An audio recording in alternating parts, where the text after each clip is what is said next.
ಮೂಡಾ ಹಗರಣದಲ್ಲಿ ಲೋಕಾಯುಕ್ತ ವರದಿಯು ಮುಖ್ಯಮಂತ್ರಿಗಳಿಗೆ ಮತ್ತು ಅವರ ಕುಟುಂಬಕ್ಕೆ ಕ್ಲೀನ್ ಚಿಟ್ ಕೊಟ್ಟಿದೆ ಅನ್ನುವಂತಹ ವರದಿ ಬಹಳ ಚರ್ಚೆಗೆ ಗ್ರಾಸ ಆಗ್ತಾ ಇದೆ. ಸೊ ಲೋಕಾಯುಕ್ತರು ಈ ಸಂದರ್ಭದಲ್ಲಿ ಕೊಟ್ಟಿರುವಂತಹ ಈ ರಿಪೋರ್ಟ್ ಅಥವಾ ಅದರಲ್ಲಿ ಕೆಲವೊಂದಷ್ಟು ಲೂಪ್ ಹೋಲ್ಸ್ ಗಳನ್ನ ಬಳಸಿಕೊಂಡು ಲೋಕಾಯುಕ್ತರು ಏನಾದ್ರು ತೀರ್ಪು ಕೊಟ್ಟಿದ್ದಾರೆ.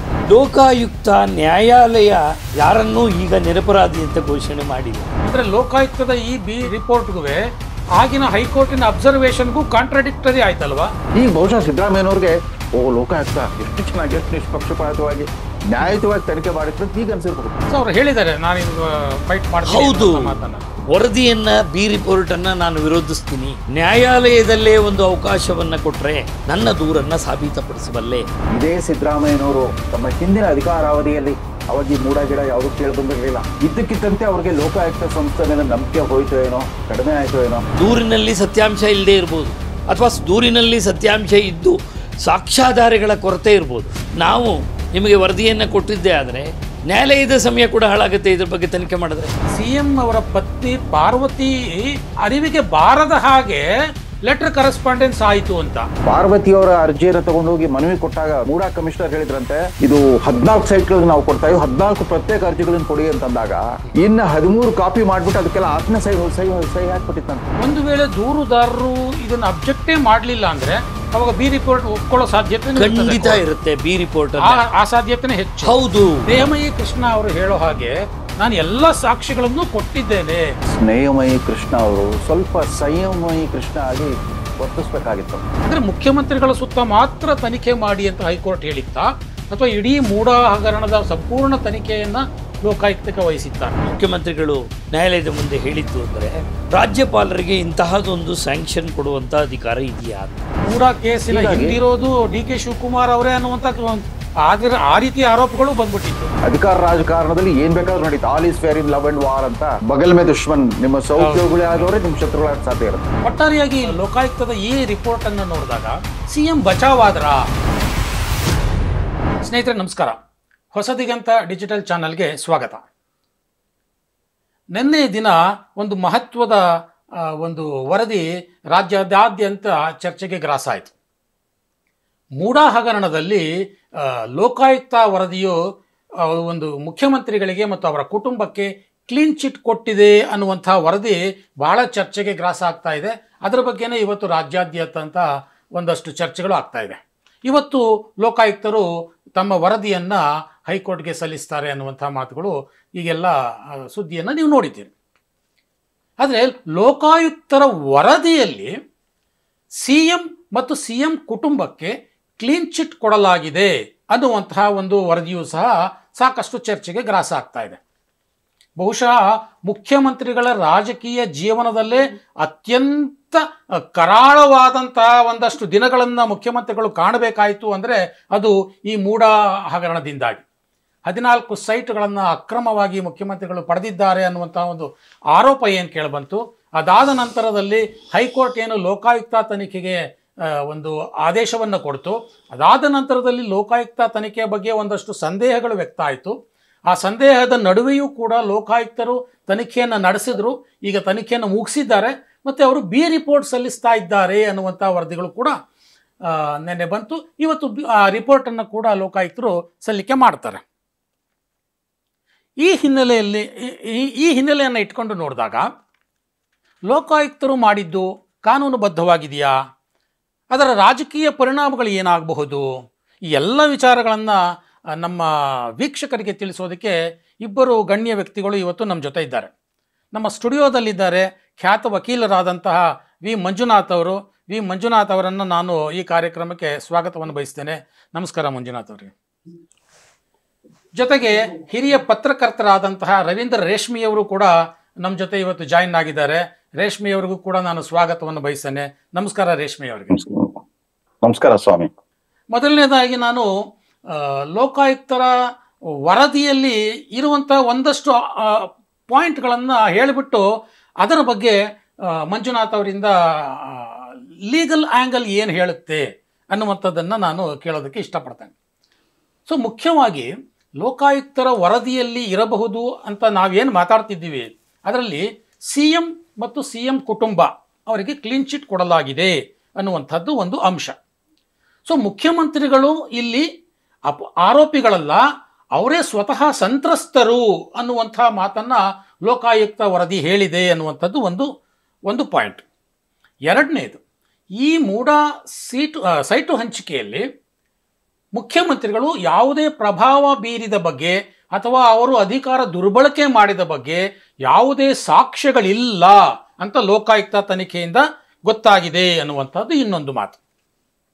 ಅಷ್ಟೇ ಅಲ್ಲ, ಲೋಕಾಯುಕ್ತ ತನಿಖೆಯಲ್ಲಿ ಮತ್ತೊಂದು ಅಂಶ ಏನು ಹೇಳುತ್ತೆ ಅಂತಂದರೆ, ಮುಖ್ಯಮಂತ್ರಿಗಳು ಮತ್ತು ಅವರ ಪತ್ನಿ ಪಾರ್ವತಿ, ಅವರ ಭಾಮೈದ ಮಲ್ಲಿಕಾರ್ಜುನ ಸ್ವಾಮಿ ಮತ್ತು ಭೂ ಮಾಲೀಕರಾದಂಥ ದೇವರಾಜ್, ಇವರು ಯಾರ ವಿಚಾರವೂ ಸಹ ಯಾರೂ ಸಹ ಯಾವುದೇ ತಪ್ಪು ಮಾಡಿಲ್ಲ ಅನ್ನುವಂಥ ಅಂಶವನ್ನು ಲೋಕಾಯುಕ್ತ ತನಿಖೆ ಹೇಳ್ತಾ ಇದೆ. ಆದರೆ 2-3 ಅಂಶಗಳು ಲೋಕಾಯುಕ್ತ ತನಿಖೆಯಲ್ಲಿ ಚರ್ಚೆಗೆ ಬಹಳ ಗ್ರಾಸ ಒದಗಿಸಿರುವಂತಹದ್ದು ಅಂತಂದರೆ, ಇಲ್ಲಿ 50-50 ಅನುಪಾತದ ಆಧಾರದಲ್ಲಿ ಸೀಟು ಹಂಚಿಕೆ ಆಗಿದೆ ಅಂದಾಗ ಅಲ್ಲಿ ಕಾನೂನು ಬಾಹಿರವಾಗಿ ಸೀಟು ಹಂಚಿಕೆ ಆಗಿದೆ ಅಂತ ಲೋಕಾಯುಕ್ತ ವರದಿ ಹೇಳ್ತಾ ಇದೆ. ಅಷ್ಟೇ ಅಲ್ಲ, ಲೋಕಾಯುಕ್ತ ಆಯುಕ್ತರು ಇಲ್ಲಿ ಕಾನೂನು ಬಾಹಿರವಾಗಿ ಅಕ್ರಮ ಎಸಗಿದ್ದಾರೆ, ಈ ಬಗ್ಗೆ ತನಿಖೆ ಆಗಬೇಕು ಅಂತಲೂ ಕೂಡ ಲೋಕಾಯುಕ್ತ ವರದಿ ಹೇಳ್ತಾ ಇದೆ. ಅಂದರೆ ಈ ತನಿಖೆ ಇನ್ನೂ ಪೂರ್ಣಗೊಂಡಿಲ್ಲ ಅನ್ನುವಂಥದ್ದು ಇದರಿಂದ ಎಲ್ಲ ಸ್ಪಷ್ಟ ಆಗುತ್ತೆ. ಈ ಎಲ್ಲ ಹಿನ್ನೆಲೆಯನ್ನು ಇಟ್ಟುಕೊಂಡು ನಾನು ಮಂಜುನಾಥ್ ಅವರನ್ನು ಅವರ ಲೀಗಲ್ ಆ್ಯಂಗಲಲ್ಲಿ ಇದನ್ನು ಹೇಗೆ ನೋಡ್ತಾರೆ ಅನ್ನುವಂಥದ್ದನ್ನು ನಾನು ಕೇಳೋಕ್ಕೆ ಇಷ್ಟಪಡ್ತೇನೆ. ಮಂಜುನಾಥ್ ಅವರು, ಸೊ ಇಷ್ಟೆಲ್ಲ ಹಿನ್ನೆಲೆಯನ್ನು ನಾವು ನೋಡಿದ್ವಿ. ಸೊ ಲೋಕಾಯುಕ್ತರು ಈ ಸಂದರ್ಭದಲ್ಲಿ ಕೊಟ್ಟಿರುವಂಥ ಈ ರಿಪೋರ್ಟ್ ಅವರಿಗೆ ವಹಿಸಲಾದ ಒಂದು ಕಾರ್ಯವ್ಯಾಪ್ತಿ ಏನಿದೆ ಅದರ ಅನುಸಾರವೇ ಇದೆಯೋ ಅಥವಾ ಅದರಲ್ಲಿ ಕೆಲವೊಂದಷ್ಟು ಲೂಪ್ ಹೋಲ್ಸ್ಗಳನ್ನು ಬಳಸಿಕೊಂಡು ಲೋಕಾಯುಕ್ತರು ಏನಾದರೂ ತೀರ್ಪು ಕೊಟ್ಟಿದ್ದಾರೋ? ವೀಕ್ಷಕ ಬಂಧುಗಳಿಗೆ ಪ್ರಪ್ರಥಮವಾಗಿ ನಾನು ಒಂದು ಸಮಜಾಯಿಷಿಯನ್ನು ತಮ್ಮ ಒಪ್ಪಿಗೆಯನ್ನು ಪಡೆದಕ್ಕೆ ಹೇಳ್ತೀನಿ. ಇಲ್ಲಿ ನಾವು ನಮ್ಮ ಅಭಿಪ್ರಾಯವನ್ನು ಒಬ್ಬ ವಕೀಲರಾಗಿ ಹೇಳೋದಷ್ಟೇ, ಯಾರ ಪರವಾಗಿ ಆಗಲಿ ಯಾರೋ ವಿರೋಧವಾಗಿ ಆಗಲಿ ಮಾತನಾಡಬೇಕು ಅನ್ನೋ ಉದ್ದೇಶ ನಮಗಿಲ್ಲ. ತಾವು ನಮ್ಮನ್ನು ಇಲ್ಲಿ ವಕೀಲರಾಗಿ ನಿಮ್ಮ ಅಭಿಪ್ರಾಯ ಏನು ಅಂತ ಕೇಳಿದ್ದೀರಿ, ನಾವು ಅದನ್ನಷ್ಟೇ ಹೇಳ್ತೀವಿ. ಅದಕ್ಕೆ ಯಾರ್ದೋ ಪರವಾಗಿ ಬಂದು ಮಾತನಾಡಿದ್ರು, ಯಾರ್ದೋ ವಿರೋಧವಾಗಿ ಮಾತನಾಡಿದ್ರು ಅನ್ನುವಂತಹ ಅಭಿಪ್ರಾಯ ದಯವಿಟ್ಟು ಬೇಡ. ಖಂಡಿತ ನಾನು ಕಾನೂನಿನಲ್ಲಿ ಏನಿದೆಯೋ ನಮಗೇನು ಗೊತ್ತೋ ಅದನ್ನಷ್ಟೇ ಹೇಳ್ತೀನಿ.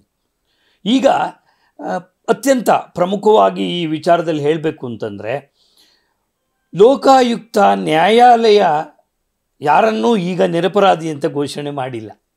ಅದು ಬಹಳ ಮುಖ್ಯ. ನ್ಯಾಯಾಲಯ ತೀರ್ಮಾನ ಮಾಡೋದು ಬೇರೆ ಮತ್ತು ತನಿಖಾ ಸಂಸ್ಥೆಯಾದಂಥ ಲೋಕಾಯುಕ್ತ ಪೊಲೀಸರು ಕೊಡುವಂಥ ವರದಿ ಬೇರೆ.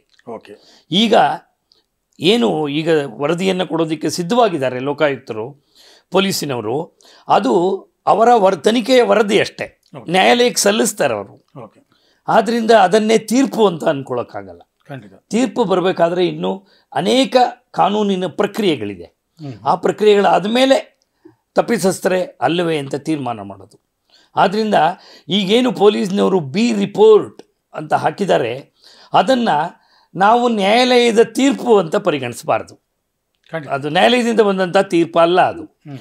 ಹಾಗಾಗಿ ಸಾಮಾನ್ಯವಾಗಿ ಈ ತನಿಖೆಯ ಒಂದು ರೀತಿ ನೀತಿ ಹೇಗಿರುತ್ತೆ ಅಂದರೆ, ಒಂದು FIR ರಿಜಿಸ್ಟರ್ ಆದ ಮೇಲೆ ಒಬ್ಬರ ಮೇಲೆ ಹೇಗೆ FIR ಆಯಿತು ಅನ್ನೋದು ಅಪ್ರಸ್ತುತ. ಈಗಾಗಲೇ ಅದರ ಬಗ್ಗೆ ಗೊತ್ತಿದೆ ಎಲ್ಲರಿಗೂ. ಲೋಕಾಯುಕ್ತ ನ್ಯಾಯಮೂರ್ತಿಗಳ ಆದೇಶದ ಮೇಲೇ FIR ಆಯಿತು. ಅದು ಆಗೋಕ್ಕೆ ಮುಂಚೆ ಭಾಳಷ್ಟು ಕಾನೂನಿನ ಹೋರಾಟ ಆಯಿತು, ಅದೆಲ್ಲ ಬೇಡ ಈಗ. ಅದಾದ ಮೇಲೆ ಲೋಕಾಯುಕ್ತ ಪೊಲೀಸರಿಗೆ ನೀವು ಈ ಬಗ್ಗೆ ತನಿಖೆಯನ್ನು ಮಾಡಿ ವರದಿಯನ್ನು ಕೊಡಿ ಅಂತ ಹೇಳಲಾಯಿತು. ಸಾಮಾನ್ಯವಾಗಿ ಯಾವುದೇ ಕ್ರಿಮಿನಲ್ ಕೇಸ್ಗಳಲ್ಲಿ ನ್ಯಾಯಾಧೀಶರು ವರದಿಯನ್ನು ಕೊಡಿ ಅಂತ ಯಾವುದೇ ಒಂದು ಪೊಲೀಸ್ ಇಲಾಖೆಗೆ ಸೂಚನೆಯನ್ನು ಕೊಟ್ಟಾಗ FIR ಆಧಾರವಾಗಿಟ್ಟುಕೊಂಡು ಪೊಲೀಸಿನವರು ತನಿಖೆಯನ್ನು ಮಾಡ್ತಾರೆ, ಸಾಕ್ಷ್ಯಗಳನ್ನು ಸಂಗ್ರಹಿಸ್ತಾರೆ, ಸಾಕ್ಷಿಗಳನ್ನು ಒಗ್ಗೂಡಿಸ್ತಾರೆ. ಯಾರು ಸಾಕ್ಷಿಗಳು ಬೇಕೋ ಅವ್ರನ್ನೆಲ್ಲ ಸೇರ್ತಾರೆ. ಅವರನ್ನೆಲ್ಲ ಮಾಡಿ ಅವರ ಹೇಳಿಕೆಗಳನ್ನು ತೆಗೆದುಕೊಂಡು ಸ್ಥಳಕ್ಕೆ ಹೋಗಿ ಮಹಜರನ್ನು ಮಾಡಿ ಇದೆಲ್ಲ ಮಾಡಿ ಒಂದು ವರದಿಯನ್ನು ಸಲ್ಲಿಸ್ತಾರೆ. ಈ ವರದಿಯನ್ನು ನಾವು ನಮ್ಮ ಲೀಗಲ್ ಟರ್ಮಲ್ಲಿ ಚಾರ್ಜ್ ಶೀಟ್ ಅಂತ ಕರಿತೀವಿ. ಚಾರ್ಜ್ ಶೀಟ್ ಅಂತ ಅಂದರೆ ದೋಷಾರೋಪಣ ಪಟ್ಟಿ ಅಂತ. ಯಾವುದೋ ಒಂದು ವಿಚಾರದಲ್ಲಿ ತನಿಖೆಯನ್ನು ಮಾಡಿದಂಥ ಪೊಲೀಸಿನವರು ತನಿಖೆ ಮಾಡಿದ ನಂತರ ಇದರಲ್ಲಿ ನ್ಯಾಯಾಲಯ ಇದರಲ್ಲಿ ವಿಚಾರಣೆ ಮಾಡುವ ಅವಶ್ಯಕತೆ ಇದೆ, ನಾವು ಒಂದಿಷ್ಟು ಸಾಕ್ಷಿಗಳನ್ನು ಸಂಗ್ರಹಿಸಿದ್ದೇವೆ, ಹೇಳಿಕೆಗಳನ್ನು ಪಡೆದುಕೊಂಡಿದ್ದೀವಿ, ಅದನ್ನೆಲ್ಲ ತಮ್ಮ ಮುಂದೆ ನಾವು ಸಲ್ಲಿಸ್ತೀವಿ, ತಾವು ತೀರ್ಮಾನ ಮಾಡಿ ಸ್ವಾಮಿ. ಲೋಕಾಯುಕ್ತ ಯಾವುದೇ ಪೊಲೀಸ್ನವರು ಅವರು ತೀರ್ಮಾನ ಮಾಡೋದಲ್ಲ ಅಪರಾಧಿಗಳು. ನಾವು ದೋಷಾರೋಪಣ ಪಟ್ಟಿಯನ್ನು ಸಲ್ಲಿಸ್ತೀವಿ, ಅದರ ಆಧಾರದ ಮೇಲೆ ತಾವು ಮುಂದಿನ ತನಿಖೆಯನ್ನು ನ್ಯಾಯಾಲಯದಲ್ಲಿ ಮಾಡಿ ಸಾಕ್ಷಿಗಳೆಲ್ಲ ವಿಚಾರಣೆ ಆದಮೇಲೆ ಎರಡೂ ಕಡೆಯ ವಾದ ವಿವಾದವನ್ನು ಕೇಳಿದ ಮೇಲೆ ತಾವು ಏನು ಬೇಕಾದರೂ ತೀರ್ಪು ಕೊಡ್ಬೋದು, ತಾವು ತೀರ್ಮಾನ ಮಾಡೋರು, ನಾವು ವರದಿ ಕೊಡ್ತೀವಿ ಅಷ್ಟೇ ಅಂತಾರೆ. ಇದನ್ನು ಚಾರ್ಜ್ ಶೀಟ್ ಅಂತೀವಿ. ಕೆಲವು ಪ್ರಕರಣಗಳಲ್ಲಿ ಚಾರ್ಜ್ ಶೀಟನ್ನು ಸಲ್ಲಿಸ್ತಾರೆ. ಅಂದರೆ ದಯವಿಟ್ಟು ನೀವು ತನಿಖೆ ಮಾಡಿ, ಇದರಲ್ಲಿದೆ prima facie material is there is a need for the investigation, further investigation by the court ಅಂತ ಕೊಡ್ತಾರೆ. This is a triable case ಅಂತ, ನ್ಯಾಯಾಲಯದಲ್ಲಿ ತೀರ್ಮಾನವಾಗಬೇಕಾದ ಒಂದು ವಿಚಾರಣೆ ಆಗಬೇಕಾದಂಥ ಒಂದು ಕೇಸ್ ಇದು ಅಂತ ಅವರು ಒಂದು ವರದಿಯನ್ನು ಕೊಟ್ಟು, ಇನ್ನು ತಮಗೆ ಬಿಟ್ಟಿದ್ದು ಸ್ವಾಮಿ ನಮ್ಮ ಕೆಲಸ ಮುಗೀತು ಅಂಥೇಳಿ ಒಂದು ವರದಿಯನ್ನು ಸಲ್ಲಿಸ್ತಾರೆ. ಅದಾದ ಮೇಲೆ ಸಾಕ್ಷಿಗಳನ್ನು ನ್ಯಾಯಾಲಯಕ್ಕೆ ಕರೆದು, ಅವ್ರು ಯಾರನ್ನು ಸಾಕ್ಷಿ ಅಂತ ಹೇಳಿರ್ತಾರೋ ಆ ಎಲ್ಲರನ್ನು ನ್ಯಾಯಾಲಯಕ್ಕೆ ಕರೆದು ವಿಚಾರಣೆ ಮಾಡಿ ಪಾಟಿ ಸವಾಲು ಎಲ್ಲ ಆದಮೇಲೆ, ಆರೋಪಿಯ ಪರ ವಕೀಲರು ಪಾಟಿ ಸವಾಲು ಮಾಡ್ತಾರೆ, ಅದೆಲ್ಲ ಆದಮೇಲೆ ಪರ ಎರಡೂ ಕಡೆಯ ವಾದವನ್ನು ಕೇಳಿ ನ್ಯಾಯಾಲಯ ಯಾರನ್ನಾದರೂ ಅಪರಾಧಿಯೇ ಅಲ್ಲವೇ ನಿರಪರಾಧಿಯೇ ಅನ್ನೋದನ್ನು ತೀರ್ಮಾನ ಮಾಡುತ್ತೆ. ಇದು ನ್ಯಾಯಾಂಗ ಪ್ರಕ್ರಿಯೆ. ಇನ್ನು ಎರಡನೇದಿದೆ, ಪೊಲೀಸಿನವರು ತನಿಖೆಯನ್ನು ಮಾಡೋಕ್ಕೆ ನ್ಯಾಯಾಲಯ ವಹಿಸಿದ ಮೇಲೆ ಬಿ ರಿಪೋರ್ಟ್ ಅಂತ ಒಂದು ಸಲ್ಲಿಸ್ತಾರೆ. ಬಿ ರಿಪೋರ್ಟ್ ಅಂದರೆ ಏನು ಅಂದರೆ, ಯಾವ ನ್ಯಾಯಾಲಯ ಅವರಿಗೆ ತನಿಖೆಯನ್ನು ಮಾಡಲಿಕ್ಕೆ ಹೇಳಿರುತ್ತೋ ಅವರು ಒಂದಷ್ಟು ತನಿಖೆ ವಿಚಾರಣೆ ಎಲ್ಲ ಮಾಡಿ ಸಾಕ್ಷ್ಯಗಳನ್ನು ಸಂಗ್ರಹಿಸಿದ ಮೇಲೆ ಅವ್ರಿಗನ್ಸುತ್ತೆ this is not a triable case. ದೂರಿನಲ್ಲಿ ಸತ್ಯಾಂಶ ಇಲ್ಲದೆ ಇರ್ಬೋದು, ಅಥವಾ ದೂರಿನಲ್ಲಿ ಸತ್ಯಾಂಶ ಇದ್ದು ಸಾಕ್ಷ್ಯಾಧಾರಗಳ ಕೊರತೆ ಇರ್ಬೋದು, ಸಮಂಜಸವಾದ ಸಾಕ್ಷಿಗಳಿಲ್ಲದೆ ಇರ್ಬೋದು. ಇದನ್ನು ನಾವು ನಿಮಗೆ ವರದಿಯನ್ನು ಕೊಟ್ಟಿದ್ದೇ ಆದರೆ ನ್ಯಾಯಾಲಯದ ಸಮಯ ಕೂಡ ಹಾಳಾಗುತ್ತೆ ಇದ್ರ ಬಗ್ಗೆ ತನಿಖೆ ಮಾಡಿದ್ರೆ. ಜೊತೆಗೆ ನಮಗೆ ಅನ್ನಿಸ್ತಾ ಇಲ್ಲ ಚಾರ್ಜ್ ಶೀಟ್ ಹಾಕಬೇಕು, ದೋಷಾರೋಪಣ ಪಟ್ಟಿಯನ್ನು ಸಲ್ಲಿಸಬೇಕು ಅಂತ ನಮಗೆ ಅನ್ನಿಸ್ತಾ ಇಲ್ಲ. ಅದಕ್ಕೋಸ್ಕರ ನಾವು ಬಿ ರಿಪೋರ್ಟ್ ಹಾಕ್ತೀವಿ. ಬಿ ರಿಪೋರ್ಟ್ ಅಂದರೆ there is no need for further investigation in this matter. It has come to an end. There is no gist in the complaint. There is no evidence at all. And it is very difficult to procure the evidence also. It may be a baseless allegation also. ಏನಾದರೂ ಆಗಿರ್ಬೋದು. B report ಸಲ್ಲಿಸೋದಕ್ಕೆ ಇದೇ ಕಾರಣ ಅಂತಲ್ಲ, ಮುಂದಿನ ತನಿಖೆಯ ಅವಶ್ಯಕತೆ ಇಲ್ಲ, ವರದಿಯನ್ನು ಇನ್ಯಾವುದೇ ವರದಿಯನ್ನು ನಾವು ಚಾರ್ಜ್ ಶೀಟನ್ನು ಕೊಡಬೇಕಾಗಿಲ್ಲ. ಅದರ ಪರಿಣಾಮವಾಗಿ ನಾವು ಇವತ್ತು ಬಿ ರಿಪೋರ್ಟ್ ಸಲ್ಲಿಸ್ತಾ ಇದ್ದೀವಿ. ಬಿ ರಿಪೋರ್ಟ್ ಸಲ್ಲಿಸೋದು ಅಂದರೆ ಇದನ್ನು ಮುಕ್ತಾಯ ಮಾಡೋದು, ನಾವು ಮುಕ್ತಾಯ ಮಾಡ್ತಿದ್ದೀವಿ. ಇದು ದಯವಿಟ್ಟು ಒಂದು ವಿಚಾರ, ಬಿ ರಿಪೋರ್ಟ್ ಸಲ್ಲಿಸೋದು ಪೊಲೀಸರ ದೃಷ್ಟಿಯಲ್ಲಿ ತನಿಖೆ ಮುಕ್ತಾಯ ಆಯಿತು, ನ್ಯಾಯಾಲಯದಲ್ಲಿ ಆಗಲಿಲ್ಲ. ನ್ಯಾಯಾಲಯದಲ್ಲಿ ಆಗಲಿಲ್ಲ, ಅದು ನ್ಯಾಯಾಲಯಕ್ಕೆ ತಲ್ಲಿಸ್ತಾರೆ. ಸಲ್ಲಿಸೋದಕ್ಕಿಂತ ಮುಂಚೆ, ಬಿ ರಿಪೋರ್ಟ್ಸನ್ನು ಸಲ್ಲಿಸೋದಕ್ಕಿಂತ ಮುಂಚೆ ಇನ್ನೊಂದು ಪ್ರಕ್ರಿಯೆ ಇದೆ. ಯಾರು ದೂರುದಾರರಾಗಿರ್ತಾರೋ ಅವರಿಗೆ ಒಂದು ನೋಟಿಸನ್ನು ಕೊಡಬೇಕು ತನಿಖಾಧಿಕಾರಿ. ನೋಡಪ್ಪ, ನೀವು ಒಂದು ಕಂಪ್ಲೇಂಟ್ ಕೊಟ್ಟಿದ್ರಿ, ಅದನ್ನು ನ್ಯಾಯಾಲಯ ನಮ್ಮ ತನಿಖೆಗೆ ವಹಿಸ್ತು, ನ್ಯಾಯಾಲಯದ ಆದೇಶದಂತೆ ನಾವು ತನಿಖೆ ಮಾಡಿದಾಗ ನಮಗೆ ಏನೂ ಹುರುಳು ಕಾಣಿಸ್ಲಿಲ್ಲ, ಇದರಲ್ಲಿ ತಪ್ಪಿತಸ್ಥ ಅಲ್ಲ ಅನ್ನಿಸ್ತಾ ಇದೆ ಆರೋಪಿಗಳು, ಅದಕ್ಕೆ ನಾವು ಬಿ ರಿಪೋರ್ಟನ್ನು ನ್ಯಾಯಾಲಯಕ್ಕೆ ಸಲ್ಲಿಸ್ತಾ ಇದ್ದೀವಿ. ನಿಮ್ಮ ಆಕ್ಷೇಪಣೆ ಏನಾದರೂ ಇದ್ದರೆ ಇದಕ್ಕೆ ಬಿ ರಿಪೋರ್ಟ್ ಹಾಕ್ತಾ ಇರೋದು ತಪ್ಪು ಅಂತ ನಿಮ್ಗೆ ಅನಿಸಿದ್ರೆ ಇಂತಿಷ್ಟು ದಿವಸದೊಳಗಡೆ, ಅದು 8 ದಿವಸ ಆಗಿರ್ಬೋದು, 10 ದಿವಸ ಆಗಿರ್ಬೋದು, ಒಂದಷ್ಟು ಸಮಯ, ಒಂದು ರೀಸನಬಲ್ ವಾರ ಕೊಟ್ಟಿದ್ದಾರೆ, ಒಂದು ವಾರ ಕೊಟ್ಟು ನೀವು ಸಂಬಂಧಿಸಿದ ನ್ಯಾಯಾಧೀಶರ ಮುಂದೆ ಹೋಗಿ ನಿಮ್ಮ ಆಕ್ಷೇಪಣೆಯನ್ನು ಸಲ್ಲಿಸ್ಕೊಳ್ಳಿ. ನಾವಂತೂ ಬಿ ರಿಪೋರ್ಟ್ ಹಾಕ್ತಾ ಇದ್ದೀವಪ್ಪ, ನಿಮ್ಮ ಗಮನಕ್ಕೆ ತಂದಿದ್ದೀವಿ, ನೀವು ದೂರುದಾರರು, ನಿಮ್ಮ ಆಕ್ಷೇಪಣೆ ಇದ್ದ ಪಕ್ಷದಲ್ಲಿ ನಮ್ಮ ಮುಂದೆ ಅಲ್ಲ, ನೀವು ನಮ್ಮ ಹತ್ರ ಬಂದು ಏನು ಆಕ್ಷೇಪಣೆ ಹಾಕಬೇಕಾಗಿಲ್ಲ, ಸಂಬಂಧಿಸಿದ ನ್ಯಾಯಾಧೀಶರು ನಾವು ಯಾರ ಮುಂದೆ ಬಿ ರಿಪೋರ್ಟ್ ಹಾಕ್ತೀವೋ ಅಲ್ಲಿ ಹೋಗಿ ಆಕ್ಷೇಪಣೆಯನ್ನು ಸಲ್ಲಿಸಿ ಅನ್ನುವಂಥ ಒಂದು ನೋಟಿಸನ್ನು ಕೊಡಲೇಬೇಕು. ಆ ನೋಟಿಸನ್ನು ಕೊಟ್ಟ ತಕ್ಷಣ ದೂರುದಾರರಿಗೆ ಕಾನೂನಿನಲ್ಲಿ ಒಂದು ಮಹತ್ತರವಾದ ಅವಕಾಶ ಇದೆ. ಏನು ಅಂದರೆ, ಅವರು ಪ್ರೊಟೆಸ್ಟ್ ಮೆಮೊ ಅಂತ ಕರಿತೀವಿ ನಾವು.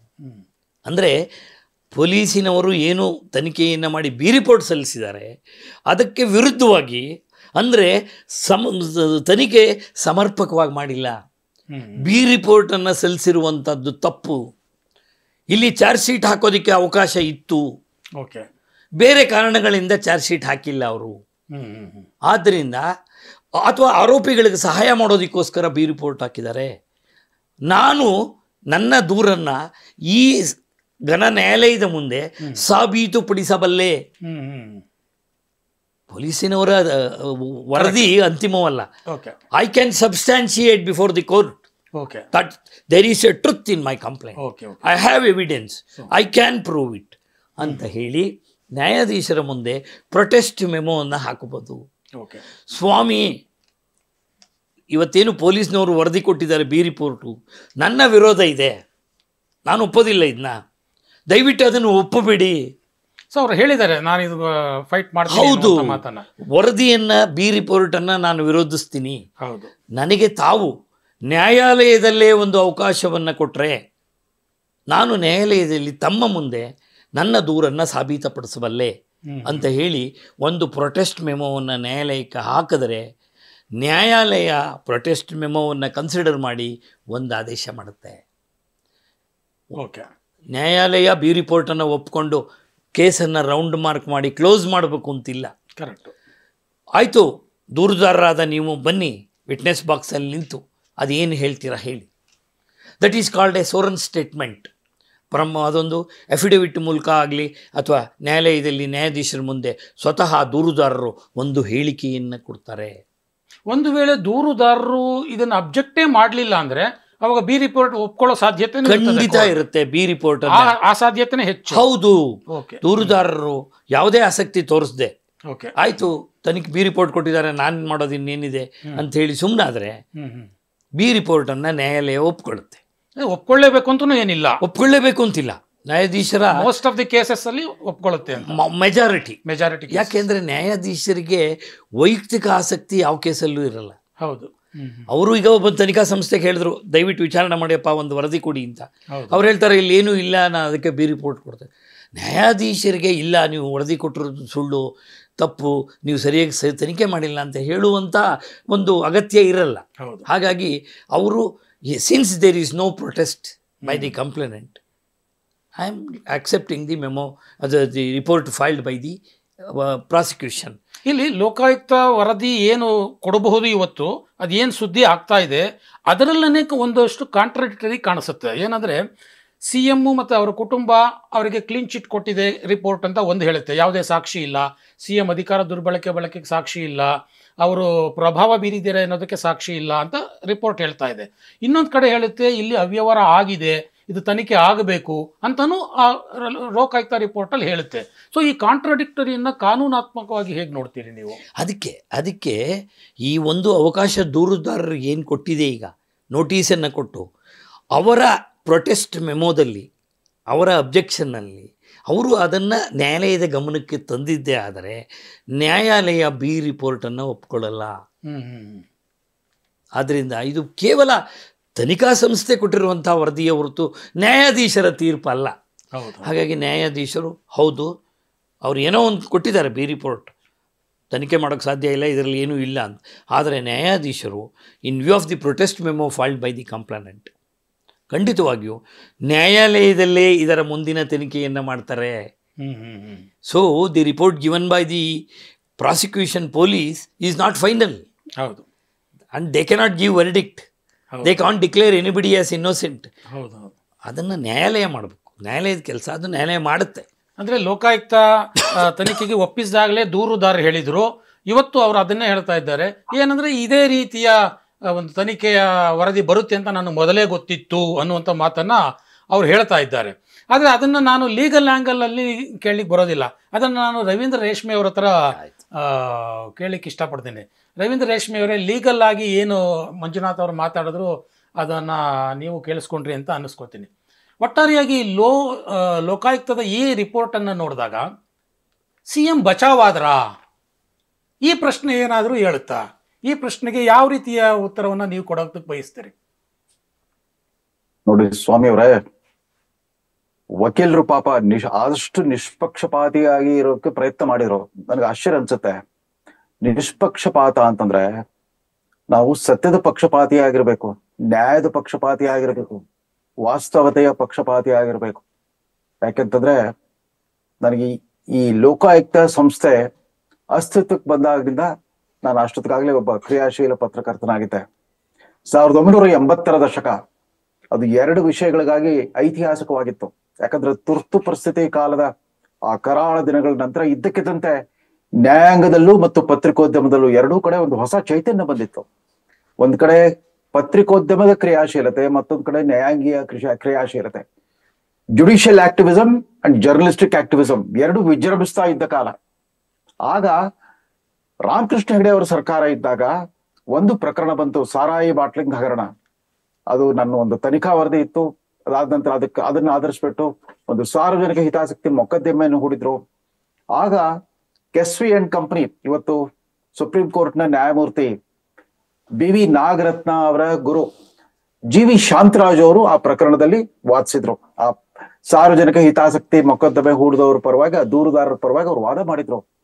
ಅದಕ್ಕೆ ಪ್ರತಿಯಾಗಿ ಡಿಫೆನ್ಸ್ ಲಾಯರ್ಗಳಾಗಿ ಬಂದಿದ್ದವರೆಲ್ಲ ಸುಪ್ರೀಂ ಕೋರ್ಟ್ನ ಅತಿರಥ ಮಹಾರಥ ನ್ಯಾಯಮೂರ್ತಿಗಳು. ಶಾಂತಿಭೂಷಣ್, KK ವೇಣುಗೋಪಾಲ್ ಮತ್ತು ಡಾಕ್ಟರ್ YV ಚಿತಾಲಯ್. KK ವೇಣುಗೋಪಾಲ್ ಇತ್ತೀಚೆಗಷ್ಟೇ ಅಟಾರ್ನಿ ಜನರಲ್ ಆಗಿ ರಿಟೈರ್ ಆದ್ರು. ಶಾಂತಿಭೂಷಣ್ ಅವರ ಮಗ ಪ್ರಶಾಂತ್ ಭೂಷಣ್ ಇವತ್ತಿಗೂ ಒಬ್ಬ ಆಕ್ಟಿವಿಸ್ಟ್ ಲಾಯರ್ಗಳಾಗಿದ್ದಾರೆ. ಡಾಕ್ಟರ್ YV ಚಿತಾಲಯ್ ಯಾರು ಅಂತಂದ್ರೆ ಈಗ ತಾನೇ ನಿವೃತ್ತರಾದ್ರಲ್ಲ ಚೀಫ್ ಜಸ್ಟಿಸ್ ಚಂದ್ರಚೂಡ್ ಅವರ ಫಾದರ್ ಇನ್ ಲಾ. ಅಂತ ಅತಿರಥ ಮಹಾರಥರ ಎದುರಿಗೆ ಆವತ್ತಿನ ಕರ್ನಾಟಕ ಹೈಕೋರ್ಟ್ನ ಡಿವಿಷನ್ ಬೆಂಚ್ ವಿಭಾಗೀಯ ಪೀಠ ಜಸ್ಟಿಸ್ ರಾಮಾ ಜೋಯಿಸ್ ಮತ್ತು ND ವೆಂಕಟೇಶ್ ಅವರು ಸರ್ಕಾರಕ್ಕೆ ಮರ್ಮ ಅಂತ ಒಂದು ತೀರ್ಪನ್ನು ಕೊಟ್ಟಿದ್ರು. ಇದು ಆ ಕಾಲದ ಜುಡಿಷಿಯಲ್ ಆಕ್ಟಿವಿಸಂ ಮತ್ತು ಜರ್ನಲಿಸ್ಟಿಕ್ ಆಕ್ಟಿವಿಸಂ. ನನಗೆ ಆಶ್ಚರ್ಯ ಅನಿಸ್ತಾ ಇರೋದೇನಂತಂದ್ರೆ, ಇದೇ ಸಿದ್ದರಾಮಯ್ಯನವರು ತಮ್ಮ ಹಿಂದಿನ ಅಧಿಕಾರಾವಧಿಯಲ್ಲಿ, ಅವಾಗ ಈ ಮೂಡ ಗಿಡ ಯಾವುದು ಕೇಳಿ ಬಂದಿರ್ಲಿಲ್ಲ, ಇದ್ದಕ್ಕಿದ್ದಂತೆ ಅವ್ರಿಗೆ ಲೋಕಾಯುಕ್ತ ಸಂಸ್ಥೆ ಮೇಲೆ ನಂಬಿಕೆ ಹೋಯ್ತೋ ಏನೋ, ಕಡಿಮೆ ಆಯ್ತೋ ಏನೋ, ಭ್ರಷ್ಟಾಚಾರ ನಿಗ್ರಹಿಸೋದ್ರಲ್ಲಿ ಸಾಕಾಗದು ಲೋಕಾಯುಕ್ತ ಅಂದ್ಬಿಟ್ಟು ಲೋಕಾಯುಕ್ತವನ್ನ ಅದನ್ನ ನಿರ್ವೀರ್ಯಗೊಳಿಸ್ಬಿಟ್ಟು ACB, ಆಂಟಿ ಕರಪ್ಷನ್ ಬ್ಯೂರೋ, ಭ್ರಷ್ಟಾಚಾರ ನಿಷೇಧ ದಳ ಅನ್ನೋ ಒಂದು ಕೈಗೊಂಬೆ ಸಂಸ್ಥೆಯನ್ನ ಅವರೇ ಸ್ಥಾಪನೆ ಮಾಡಿದ್ರು. ಲೋಕಾಯುಕ್ತಕ್ಕಿದ್ದ ಪೊಲೀಸ್ ಸ್ಟೇಷನ್ ಪವರ್ಗಳನ್ನ ಕಿತ್ಕೊಂಡ್ಬಿಟ್ಟು ಅದನ್ನ ನಿಷ್ಕ್ರಿಯಗೊಳಿಸ್ಬಿಟ್ಟು ACB ಅಂತ ಮಾಡಿದ್ರು. ಆಗ ಆವತ್ತಿನ ದಿನಗಳಲ್ಲಿ ಉಪಲೋಕಾಯುಕ್ತರಾಗಿದ್ದರು ಸುಭಾಷ್ ಆದಿ ಅವರು ತುಂಬಾ ಅದನ್ನು ಪ್ರತಿಭಟಿಸ್ಬಿಟ್ಟು ರಾಜೀನಾಮೆ ಕೊಟ್ಟು ಹೊರಗೋದ್ರು. ಮುಂದೆ ಏನಾಯ್ತು, ಕೊನೆಗೆ ಹೈಕೋರ್ಟೇ ಮಧ್ಯಪ್ರವೇಶ ಮಾಡಿದಾಗ ಹೈಕೋರ್ಟ್ ಆದೇಶ ಕೊಡ್ತು, ಇಲ್ಲ ಲೋಕಾಯುಕ್ತದ ಅಧಿಕಾರವನ್ನ ಕಿತ್ಕೊಂಡು ಬಹಳ ತಪ್ಪು, ಅದು ಸ್ವತಂತ್ರ ಸ್ವಾಯತ್ತ ಸಂಸ್ಥೆಯಾಗಿ ಮುಂದುವರಿಬೇಕು ಅಂತ ಆದೇಶ ಕೊಟ್ಟಾಗ ACB ರದ್ದಾಯ್ತು, ಮತ್ತೆ ಲೋಕಾಯುಕ್ತ ಮುಂದುವರಿತು. ಈ ಲೋಕಾಯುಕ್ತದ ಬಗ್ಗೆ ರಾಜಕಾರಣಗಳ ದೃಷ್ಟಿಕೋನ ಯಾವ ತರ ಇರುತ್ತೆ ನೋಡಿ.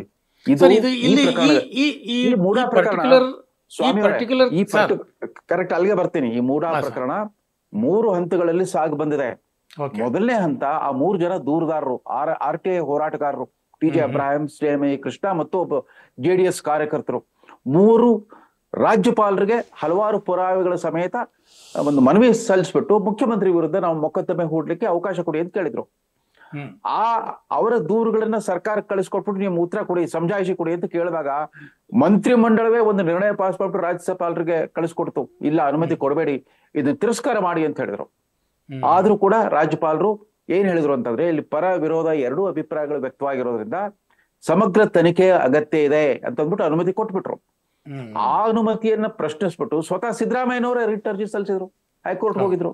ನ್ಯಾಯಮೂರ್ತಿ ನಾಗಪ್ರಸನ್ನ ಅವರ ಎದುರಿಗೆ ಆ ರಿಟ್ ಅರ್ಜಿಯ ವಿಚಾರಣೆ ನಡೀತು. ಆ ವಿಚಾರಣೆ ಅತಿರಥ ಮಹಾರಥ ವಕೀಲರುಗಳು, ರಾಷ್ಟ್ರ ಮತ್ತು ರಾಜ್ಯ ಮಟ್ಟದ ವಕೀಲರುಗಳೆಲ್ಲ ಪರ ವಿರೋಧವಾಗಿ ವಾದಿಸಿದ್ರು. ಅದಾದ ನಂತರ ಅಕ್ಟೋಬರ್ 24ಕ್ಕೆ ಜಸ್ಟಿಸ್ ನಾಗಪ್ರಸನ್ನ ಅವರ 197 ಪುಟದ ತೀರ್ಪೇನ್ ಬಂತು. ಅದು ಆಲ್ಮೋಸ್ಟ್ ವಿಚಾರಣಾ ನ್ಯಾಯಾಲಯದ ತೀರ್ಪಿನ ತರ ಇತ್ತು. ಯಾಕಂದ್ರೆ ಅಲ್ಲಿ ಪ್ರಶ್ನೆ ಇದ್ದಿದ್ದು ಗೌರ್ನರ್ ಅನುಮತಿ ಕೊಟ್ಟಿದ್ದು ತಪ್ಪೋ ಸರಿನೋ ಅಷ್ಟೇ ಇತ್ತು. ಆದ್ರೆ ಆ ತಪ್ಪು ಸರಿ ಅಂತ ನಿರ್ಧಾರ ಮಾಡ್ಲಿಕ್ಕೆ ಆ ದೂರಿನ ಆಳಕ್ಕಿಳಿಬೇಕಾಯ್ತು, ಪ್ರಕರಣದ ಆಳಕ್ಕಿಳಿದು ಹೋಗ್ಬೇಕಾಯ್ತು. ಸೊ ಹಂತ ಹಂತವಾಗಿ ಅದನ್ನ ಪರಿಶೀಲನೆ ಮಾಡ್ಬಿಟ್ಟು ಸನ್ಮಾನ್ಯ ನ್ಯಾಯಮೂರ್ತಿಗಳು ಒಂದು ತೀರ್ಮಾನಕ್ಕೆ ಬಂದಿದ್ರು. ಇದರಲ್ಲಿ ಏನೋ ಕಾನೂನು ಬಾಹಿರವಾದ ಚಟುವಟಿಕೆ ನಡೆದಿದೆ. ಆಮೇಲೆ ಮುಖ್ಯಮಂತ್ರಿಗಳು ಇದರಲ್ಲಿ ಮಧ್ಯಪ್ರವೇಶ ಮಾಡಿಲ್ಲ, ತಮ್ಮ ಪ್ರಭಾವ ಬೀರಿಲ್ಲ ಅಂತ ನಂಬೋದು ಕಷ್ಟ. ಇದರ ಸರ್ಕಮ್ಸ್ಟಾನ್ಷಿಯಲ್ ಎವಿಡೆನ್ಸ್ ನೋಡಿದ್ರೆ ಎಲ್ಲ ಕಡೆ ಅವ್ರ ಅಧಿಕಾರ ನಿರ್ದಿಷ್ಟವಾದ ಹುದ್ದೆಯಲ್ಲಿ ಇದ್ದಾಗಲೆಲ್ಲ ಈ ಪ್ರಕರಣ ಚಾಲನೆ ಪಡ್ಕೊಳ್ತಾ ಬಂದ್ಬಿಟ್ಟಿದೆ ಅಂತ ಅಂದ್ಬಿಟ್ಟು. ಅಂದ್ರೆ ಲೋಕಾಯುಕ್ತದ ಈ ರಿಪೋರ್ಟ್ಗೂ ಆಗಿನ ಹೈಕೋರ್ಟಿನ ಅಬ್ಸರ್ವೇಷನ್ಗೂ ಕಾಂಟ್ರಾಡಿಕ್ಟರಿ ಆಯ್ತಲ್ವಾ? ಪ್ರಿಮಾ ಫೇಸಿ ಏನೋ ಇದೆ ಅನ್ನುವಂತ ಮಾತುಗಳನ್ನ ಅವಾಗ ಹೈಕೋರ್ಟ್ ಹೇಳಿತ್ತು.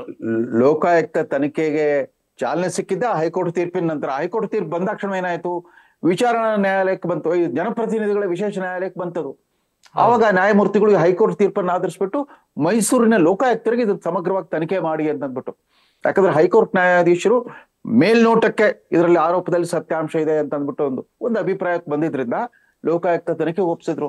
ಸೊ ಲೋಕಾಯುಕ್ತರು ತನಿಖೆ ಮಾಡ್ತಿರುವಾಗನೇ ಇಡಿ ಮಧ್ಯಪ್ರವೇಶ ಮಾಡಿತು. ಇಡಿ ಮಧ್ಯಪ್ರವೇಶ ಮಾಡ್ಬಿಟ್ಟು ಏನಾಯ್ತು, ಆ ವಿಚಾರಣಾ ನ್ಯಾಯಾಲಯ ಒಂದು ಗಡುವು ಕೊಟ್ಟಿತ್ತು.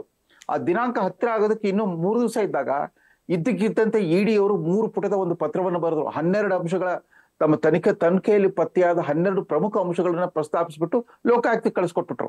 ಆಗ್ಲೂ ಕೂಡ ರಾಜಕೀಯ ಕೋಲಾಹಲ ಇದ್ಬಿಡ್ತು.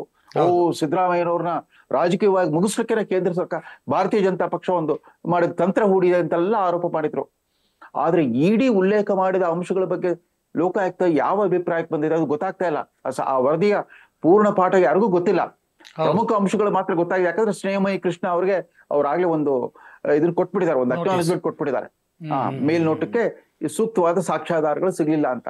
ಸೊ ಹೀಗಾಗಿ 3 ಹಂತಗಳು, ರಾಜ್ಯಪಾಲರ ಅನುಮತಿ ಕೊಟ್ಟಿದ್ದು, ಹೈಕೋರ್ಟ್ ನ್ಯಾಯಮೂರ್ತಿಗಳು ತೀರ್ಪು ಕೊಟ್ಟಿದ್ದು, ಆ ತೀರ್ಪನ್ನು ಆಧರಿಸ್ಬಿಟ್ಟು ವಿಶೇಷ ನ್ಯಾಯಾಲಯದ ನ್ಯಾಯಾಧೀಶರು ಲೋಕಾಯುಕ್ತ ತನಿಖೆಗೆ ಒಪ್ಪಿಸಿದ್ದು. ಈಗ ತನಿಖಾ ವರದಿ ಬಂದಿದೆ. ಈಗ ಬಹುಶಃ ಸಿದ್ದರಾಮಯ್ಯನವ್ರಿಗೆ ಲೋಕಾಯುಕ್ತ ಎಷ್ಟು ಚೆನ್ನಾಗಿ, ಎಷ್ಟು ನಿಷ್ಪಕ್ಷಪಾತವಾಗಿ ನ್ಯಾಯಯುತವಾಗಿ ತನಿಖೆ ಮಾಡಿತ್ತು ಅಂತ ಈಗ ಅನ್ಸಿರ್ಬಹುದು. ಇದೇ ಹಿಂದಿನ ಅವಧಿಯಲ್ಲಿ ಆ ನಂಬಿಕೆ ಹೊರಟೋಗಿತ್ತು ಅವ್ರಿಗೆ. ಮಾಡಿದ್ರು. ಈಗ ಪೊಲಿಟಿಕಲಿ ಅಂತ ತಗೊಂಡ್ರೆ ಸಿದ್ದರಾಮಯ್ಯನವರು ತಮ್ಮ ಮೇಲಿನ ಆರೋಪಗಳಿಂದ ಈಗ ಮುಕ್ತರಾದರು, ಅಥವಾ ಆ ರಾಜಕೀಯವಾಗಿ ಏನು ಪ್ರತಿಪಕ್ಷಕ್ಕೆ ಒಂದು ಅಸ್ತ್ರ ಇತ್ತು ಅದೇನು ಈಗ ಅದು ಕಳ್ಕೊಳ್ತಾ ಪ್ರತಿಪಕ್ಷ? ಹಾಗಾದ್ರೆ ನೋಡಿ, ಕರ್ನಾಟಕದಲ್ಲಿ ಪ್ರತಿಪಕ್ಷ ಅನ್ನೋದು ತನ್ನ ವಿಶ್ವಾಸಾರ್ಹತೆಯನ್ನ ಕಳ್ಕೊಂಡ್ಬಿಟ್ಟಿದೆ. ಪ್ರತಿಪಕ್ಷ ತನ್ನ ಆಂತರಿಕ ಜಗಳದಲ್ಲಿ ಮಗ್ನವಾಗಿರೋದ್ರಿಂದ ಈ ಪ್ರಕರಣಕ್ಕೆ ಯಾವ ತರ ಅವರು ಅದನ್ನ ಅಸ್ತ್ರವಾಗಿ ಬಳಸ್ಕೊಳ್ಬೇಕಿತ್ತು, ಆ ಅಸ್ತ್ರವನ್ನು ವ್ಯರ್ಥಗೊಳಿಸ್ಕೊಂಡಿದ್ದು ಆಗೋಗ್ಬಿಟ್ಟಿದೆ. ಆದ್ರೆ ಜನಸಾಮಾನ್ಯರ ಮನಸ್ಸಲ್ಲಿ ಏನಿದೆ ಅಂತಂದ್ರೆ, ತಾವ್ ಏನು ತಪ್ಪು ಮಾಡಿರದೇ ಇದ್ರೆ, ಇದರಲ್ಲಿ ಯಾವುದೇ ಕಾನೂನು ಬಾಹಿರ ಚಟುವಟಿಕೆ ನಡೆದೇ ಹೋಗಿದ್ರೆ ಯಾಕೆ ಏಕಾಏಕಿ ಮುಖ್ಯಮಂತ್ರಿ ಅವರು ಧರ್ಮಪತಿಯವರು 14 ಸೈಟ್ಗಳು ವಾಪಸ್ ಕೊಟ್ಬಿಟ್ರು? ಯಾಕೆ ವಾಪಸ್ ಕೊಡ್ಬೇಕಾಗಿತ್ತು? ಏನು ತಪ್ಪು ಮಾಡಿರದೇ ಇದ್ರೆ, ಇದು ನಮ್ಮ ಹಕ್ಕು, ನಾವು ನ್ಯಾಯಯುತವಾಗಿ ಪಡ್ಕೊಂಡಿದ್ದೇವೆ, ಇದರಲ್ಲಿ ಯಾವುದೇ ಕಾನೂನು ಉಲ್ಲಂಘನೆ ಆಗಿಲ್ಲ ಅನ್ನೋದು ಗ್ಯಾರಂಟಿ ಇತ್ತು ಅಂದ್ರೆ ಯಾಕೆ ವಾಪಸ್ ಕೊಟ್ರು? ಅವಾಗ್ಲೇನೆ ಜನ ಎಲ್ಲ ಕೇಳಿದ್ದು. ಕದ್ದು ಮಾಲನ್ನು ವಾಪಸ್ ಕೊಟ್ಟ ಮಾತ್ರಕ್ಕೆ ಅಪರಾಧಿಯನ್ನ ಕ್ಷಮಿಸೋದಿಲ್ಲ ನ್ಯಾಯಾಲಯ ಅಂತಂದ್ಬಿಟ್ಟು. ಹೀಗಾಗಿ ಈ ವರದಿ ಏನಿದೆ ಇನ್ನಷ್ಟು ಕುತೂಹಲವನ್ನ ಜಾಸ್ತಿ ಮಾಡುತ್ತೆ. ಇನ್ನಷ್ಟು ಈ ವರದಿಯಲ್ಲಿ ಇನ್ನೊಂದು ಅಂಶ ಏನಿದೆ ಅಂತಂದ್ರೆ, ಸಿಎಂ ಅವರ ಪತ್ನಿ ಪಾರ್ವತಿ ಅವರ ಅರಿವಿಗೆ ಬಾರದ ಹಾಗೆ ಲೆಟರ್ ಕರೆಸ್ಪಾಂಡೆನ್ಸ್ ಆಯಿತು ಅಂತ. ಅವರ ಹೆಸರಿನಲ್ಲಿ ಅವರ ಅರಿವಿಗೆ ಬಾರದ ಹಾಗೆ ಹೇಗೆ ಲೆಟರ್ ಕರೆಸ್ಪಾಂಡೆನ್ಸ್ ಆಗುತ್ತೆ ಅನ್ನುವಂಥದ್ದು ಒಂದು ಬಹಳ ಮುಖ್ಯ ಪ್ರಶ್ನೆ. ಇದನ್ನ ಇಲ್ಲಿ ಲೋಕಾಯುಕ್ತ ತನಿಖೆಯಲ್ಲಿ ಅಡ್ರೆಸ್ ಮಾಡಿಲ್ಲ ಅಂತ ಒಂದು ವಾದ, ನೋಡಿ ಆರೋಪ. ಅದನ್ನ ಇಡಿ ಅವರು ಬಹಳ ಒಂದು ಸ್ವಾರಸ್ಯಕರವಾದ ಅಂಶವನ್ನ ಎತ್ತಿ ಹೇಳಿದ್ರು. ಒಬ್ಬ ಕುಮಾರ್ ಅಂತ ಅವ್ರಿಗೆ ಖಾಸಗಿ ಆಪ್ತ ಸಹಾಯಕ ಇದಾನಂತೆ.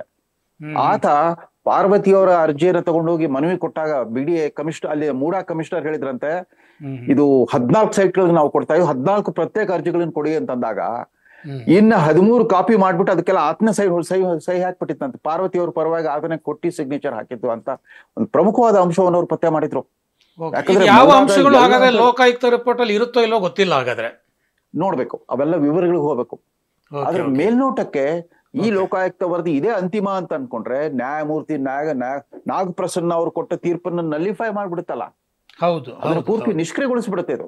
ಹೌದು ಹೌದು. ಹಾಗಾಗಿ ಈ ವಿವಾದ ಸಿದ್ದರಾಮಯ್ಯನವರಿಗೆ ಇವತ್ತು ಸಿಕ್ಕಿರೋದು ತಾತ್ಕಾಲಿಕವಾದ ಒಂದು ನಿರಾಳತೆ ಅಷ್ಟೇ.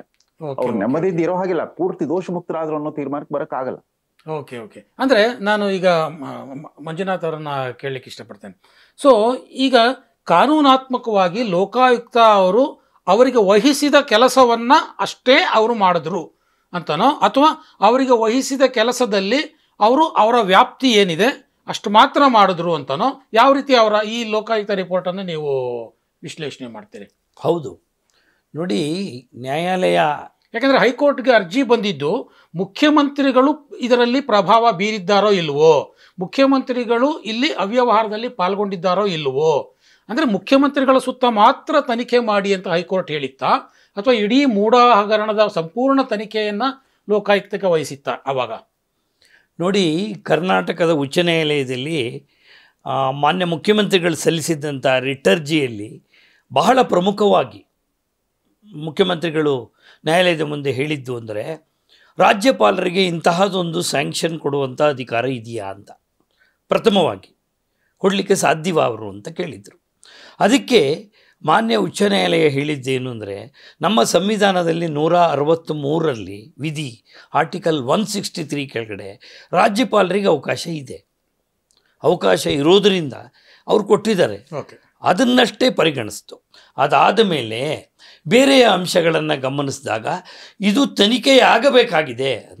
ಸಾಮಾನ್ಯವಾಗಿ ಉಚ್ಚ ನ್ಯಾಯಾಲಯಗಳಾಗಲಿ ಸರ್ವೋಚ್ಚ ನ್ಯಾಯಾಲಯಗಳಾಗಲಿ ಒಂದು ಅರ್ಜಿಯನ್ನು ತೀರ್ಮಾನ ಮಾಡುವಾಗ ಕೇಸಿನ ಮೆರಿಟ್ಸ್ ಬಗ್ಗೆ ಯಾವುದೇ ಅಭಿಪ್ರಾಯ ವ್ಯಕ್ತಪಡಿಸಲ್ಲ.